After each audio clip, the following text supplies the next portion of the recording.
Welcome to Strip Cover Lit, where we squeeze the bigger picture out of literature. I'm Adrian Fort. And I'm Dalton Gentry. And we're here for part 2 of a 16-part series as we meander through the streets of Derry, Maine.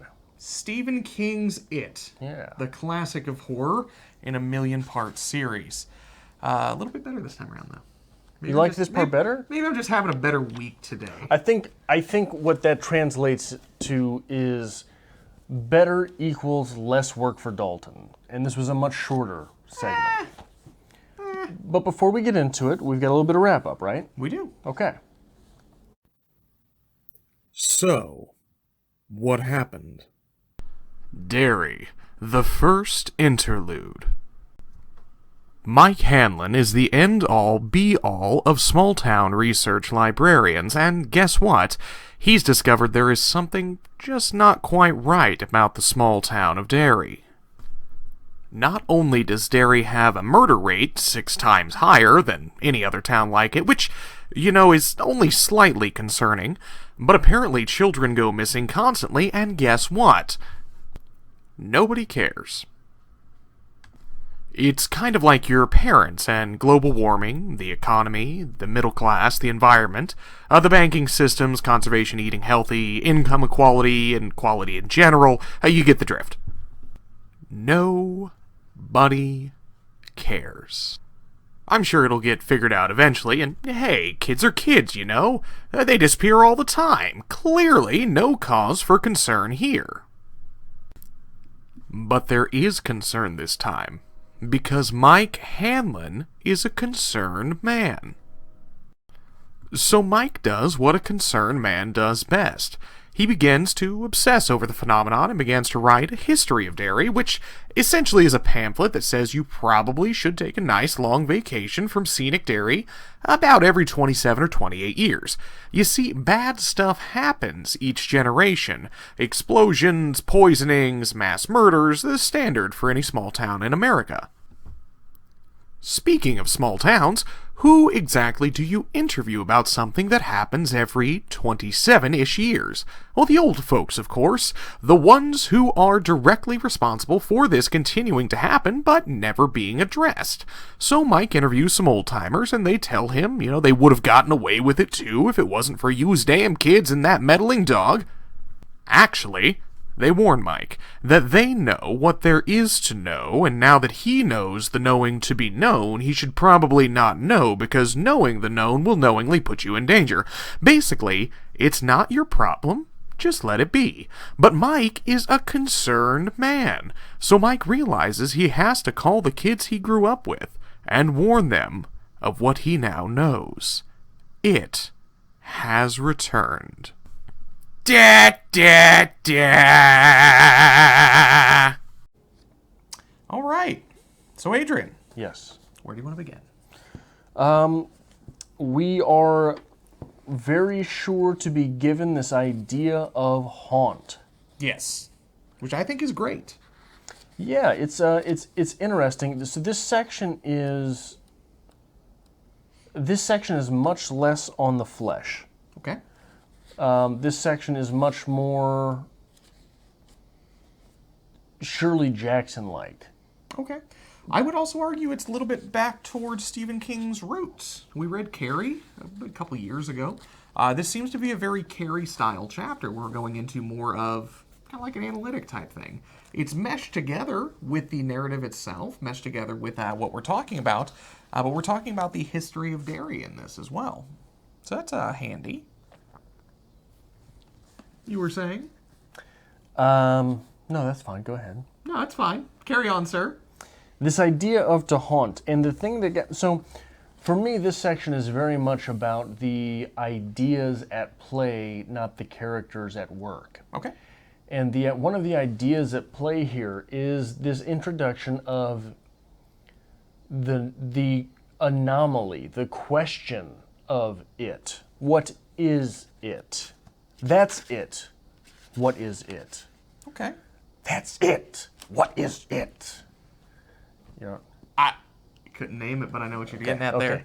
But what is it? Because it is not set up to be a vampire. No. It is not set up to be a classic ghost. It is not set up to be a werewolf. It is all of the creepy crawly things which disturb you. And the definition that we are left to, that he wants to play with, which one was it? The idea of haunt? Yes. Which Being one? what animals, where Right. animals feed? Where animals feed. That's the one he wants to play with. But it strikes me as... So this I don't want to give any spoilers. But this question of what is it? The definition here, which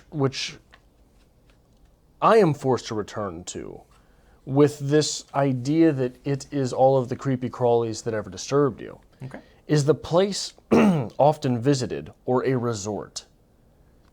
What if there were a resort for ghosts? What if there were a resort for the scaredy asses, right? What if there were a resort for fear? Okay. Fear itself. It just, it's one of those things that, I don't know, it's fun to play with. That's a fair idea. And again, you said not giving away any spoilers, but like I feel like most people understand the story of it. I doubt there's many people tackling for this for the first time. Well, the book's a lot different than the movies, too. I think is. most people are probably familiar with it through the movies. I would say so. And again, I'm not incredibly familiar with the reading as well, so there could be some surprises along the way. But this idea of something that is haunting the town, something that is using this town as its feeding grounds, and something that is continuously coming back. It's a bit of a throwback to kind of this idea of the ancient horror as well, which is something that doesn't really get played with quite often outside of film.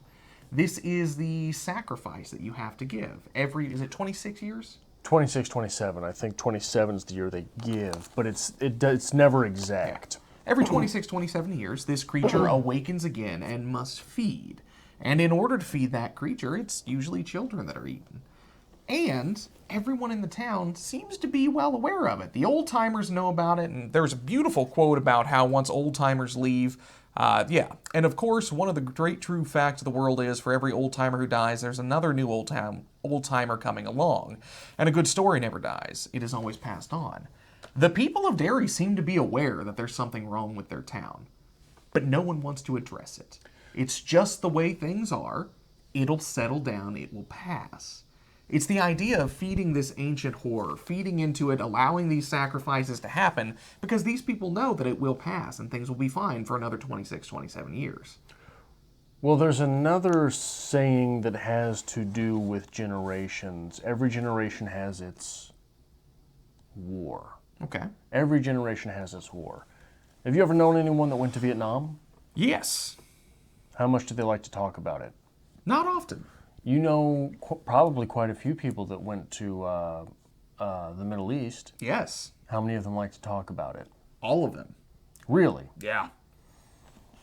That has not been my experience as well. Okay. But, so anomaly, but Usually people, they don't want to talk about things like this. They don't want to talk about the war. every generation has its war.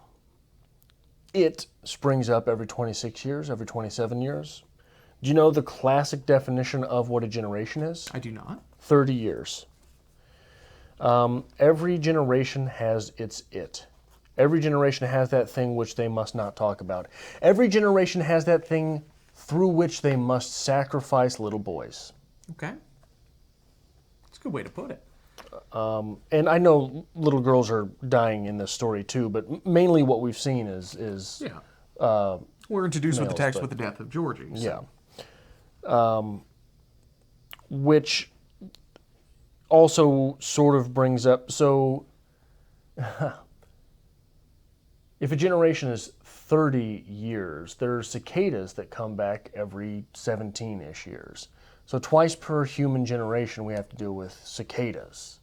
The storm of cicadas. Okay. And cicadas are used in ancient texts to represent basically plague. Bad omen. Bad omen. And this is, so what you're doing, is you're being forced to scale up. Okay.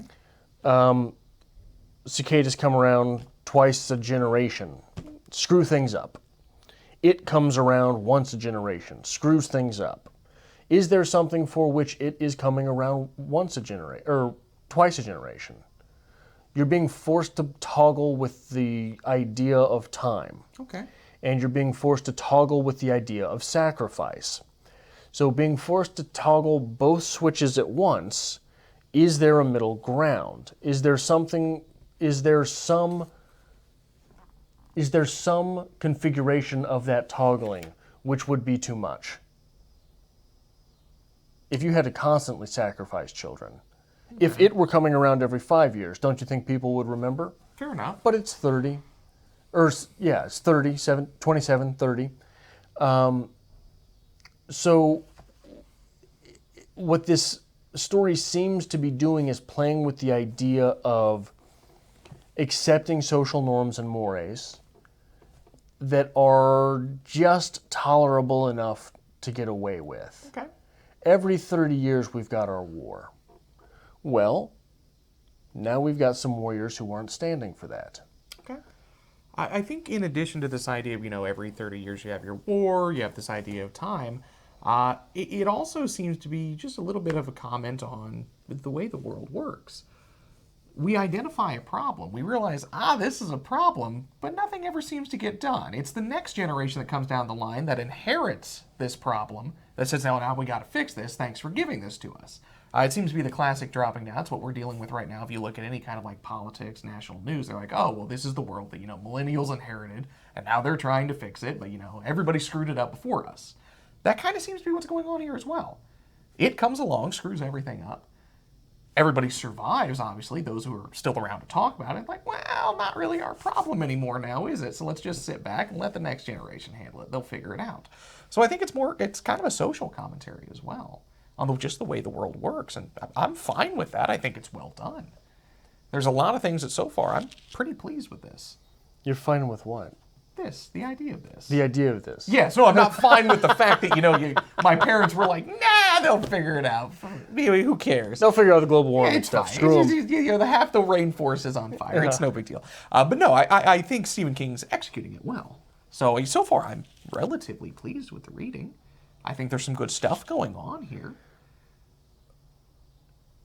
I want to know in the comments section how many people clicked on this video hoping to hear the phrase, I'm relatively pleased with the reading here. Everyone. That is exactly what everyone comes to see. And that is fine. Okay. So, It's like we're doing a Friday Reads video with all the utility of Friday Reads videos. I do also find it is interesting that we have, it's Mike, correct? The one who's talking throughout this? Yes. He seems to be the educated one. He seems to be the man who stayed behind, who didn't pursue his dreams. He stayed back, and he researched, and he labored, and he figured this all out. And it is the educated man who has to basically ring the bells of war. He has to give that rallying call to everyone and say, hey, it's back. We got to get down to business. So I do kind of like the way that's working out here. It seems to be the man who gave up his dreams and aspirations, the man who stayed behind, focused on, figuring out this problem, is the one to rally the troops. There always has to be one. In every situation, there has to be somebody who sacrifices in order to give to the better good. Is he the educated or is he the expert? Let's go with the expert on that. It's a better terminology for sure. I think what you have here as well is, and I've been meaning to start researching this, but I haven't yet. You have a lot of people that are playing very specific roles. Okay. You have the expert here. You have the... You got the funny guy. You've got the funny guy. You've got the leader.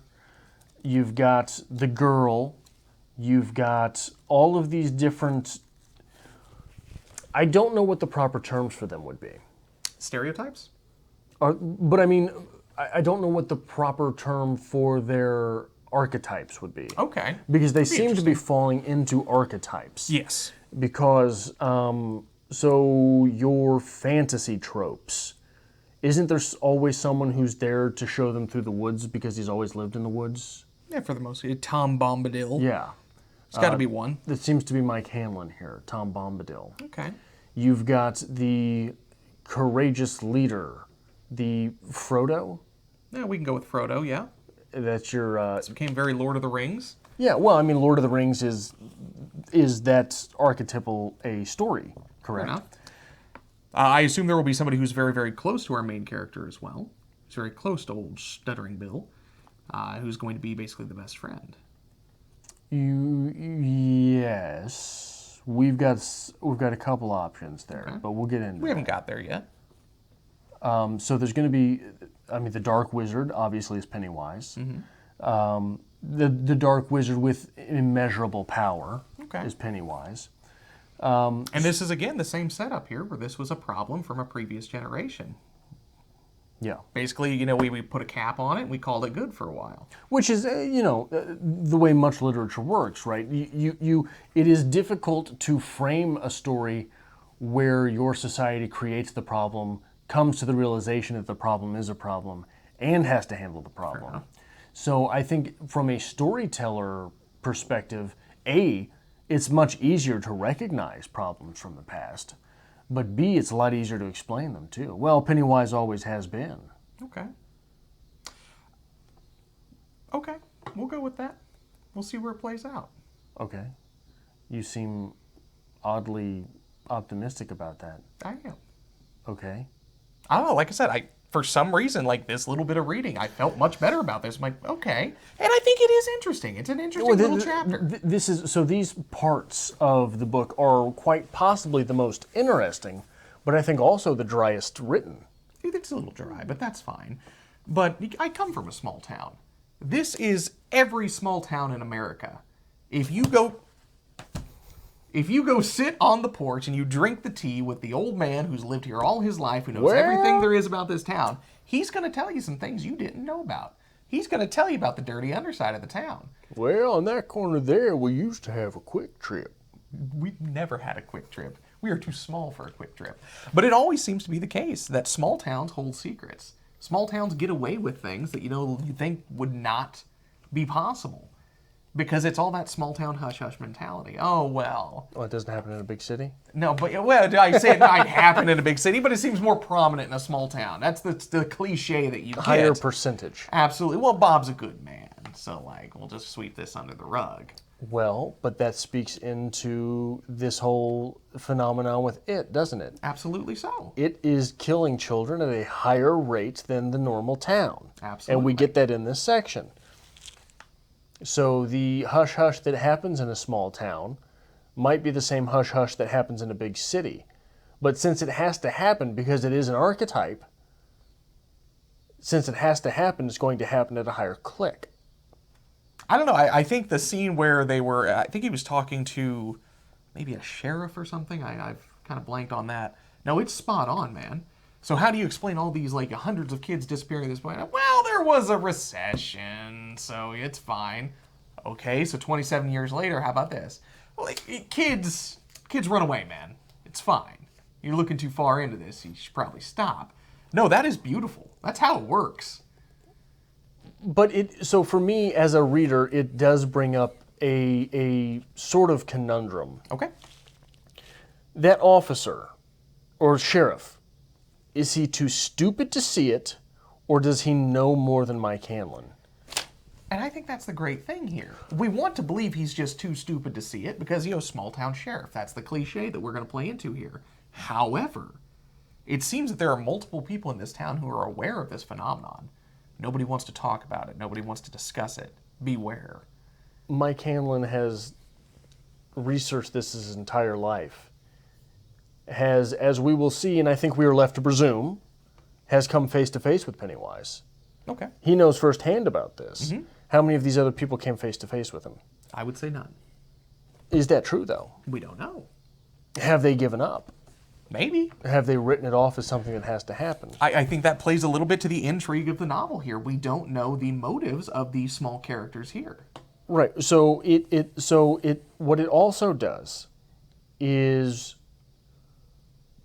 there is this strange face of recognition that we have when the old timer tells him just to drop it. You ought to drop it. Yeah. You ought to move on. We've got the strange face of recognition because Mike Hanlon recognizes the old man knows. But Mike Hanlon recognizes the old man knows because the old man is recognizing that Mike Hanlon knows. And it's dangerous. And you ought to let that thing go, Mike Hanlon. On a literary level, what it suggests is that everyone has faced Pennywise. Everyone has come face to face with the clown. Others are willing to accept it. Our heroes are not. Okay. But that's the problem. It's like trying to distinguish what is it. That's it. That's it. Exactly. What is it? It's the same problem we're running into here. It's like when you were a kid, there were things, that scared you. And, you let your imagination play with it. You get this idea. You build this idea up in your head. If everyone here has faced the clown, do we have some people who have just accepted, I was just a child, I was silly, there was never actually a clown there? And obviously we have some people here who know a little bit more about what's going on. Right. I think it's brilliant. Yeah. And in that idea, you want it all, but you can't have it. Yeah. And we have here a creature that is the representation, the embodiment of fear. Even Georgie's first experience with it was just the smell of the cellar. It was the smell of it. Everybody has that. Everyone has experienced it. Everybody has come face to face with the clown. And they recognize it immediately. They know what's going on here, but they're not telling That anyone. is it. It's that small town mentality, and it's gorgeous. It's well done. Anyway, I'm done with my rant now. You were saying... No, I'm good. This part of the story always strikes me because it is so foreign to the rest of the story. Yeah. This felt like nothing we'd read before, right? Correct. It was very similar how Carrie transitioned. And it's gonna feel like nothing you read again until you get it again. Do you know about the Necronomicon? Not exclusively. What is his name? Antoine LaVey. So talk about something for a second. It doesn't H.P. matter. Lovecraft. H.P. Cthulhu. Lovecraft. H.P. Lovecraft. There was a cult that sprung up around the Necronomicon Okay. because it was this idea, was it a real text? Was it a real book? What was in it? Who has read it? And all these things sprung up around this fictional book. And I guarantee you could go out today and find a book at, maybe not Barnes & Noble, but one of these used bookstores about the Necronomicon. Oh, about it? About Okay. the Necronomicon. I wonder why there has not been such a mini cult spring up around Stephen King. How interesting would it be to read this section as a book? Okay. The Hanlon files, That's interesting. right? So, I think the straight up answer to you is just the way it's presented. what do you mean? This is presented as clearly a work of fiction, Stephen King pop fiction novella. Necronomicon's presented a little bit different. Well, but also, we're living in the day and age of fan fiction, which is metafiction, fiction on fiction, sometimes literally in the fiction.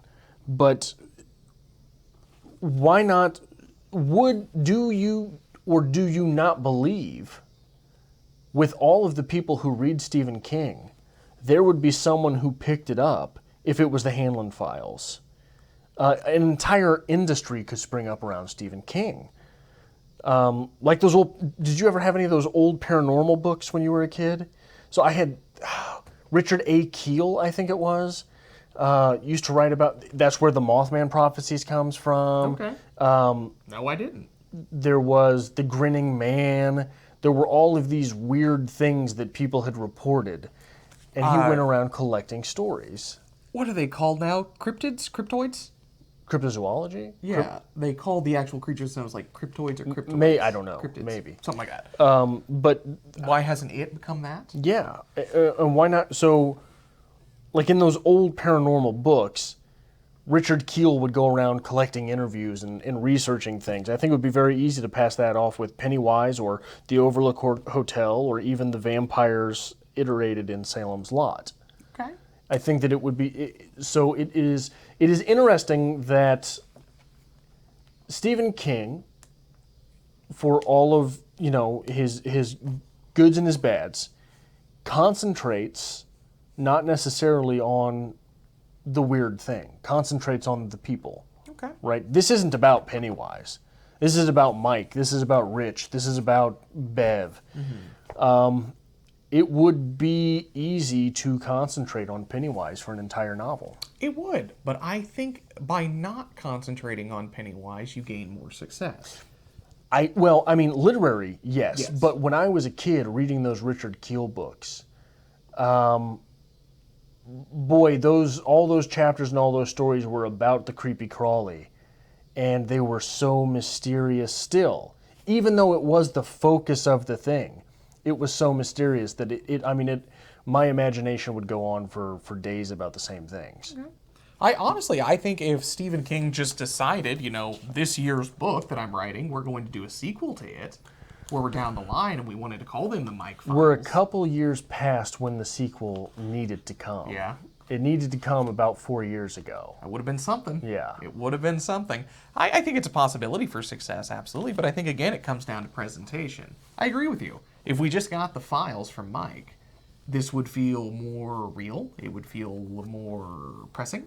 And I think there is the possibility of pulling up a cult following around this. However, this is presented as It, the novel, work of fiction, 9,000 pages. Yeah. Therefore, you don't get that degree of success as you would with the Necronomicon. However, I think Stephen King is also very capable of producing an idea as wonderful as the Cthulhu, whatever, and the Necronomicon. With it here, it's not bad, man. I Do know you want that book Which one? about it? Do Would I you want read it? A couple I hundred probably pages? would. Absolutely. Yeah, but you want it all. Do I? But you can't have it. It's twice now in one video. Yeah. I feel good. I feel good about this. Thank you. Thank you. Do you have anything else you want to say about it before we finish up here? That's all I've got for this part. Okay.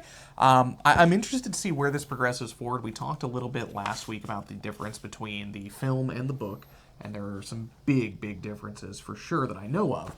But there are a lot of little things that I think are going to impress me as well. I think Stephen King wholeheartedly is executing well at this point, though. I really have no complaints. Yeah, it's hard to really complain about a lot of Stephen King. His dialogue's bad from time to time. He does some really questionably racist things from time to time.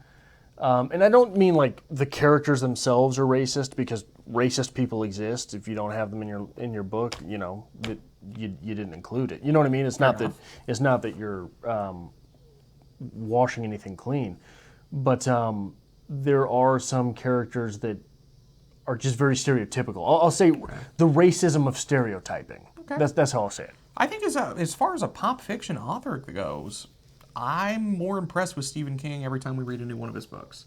I think he's got a lot of chops.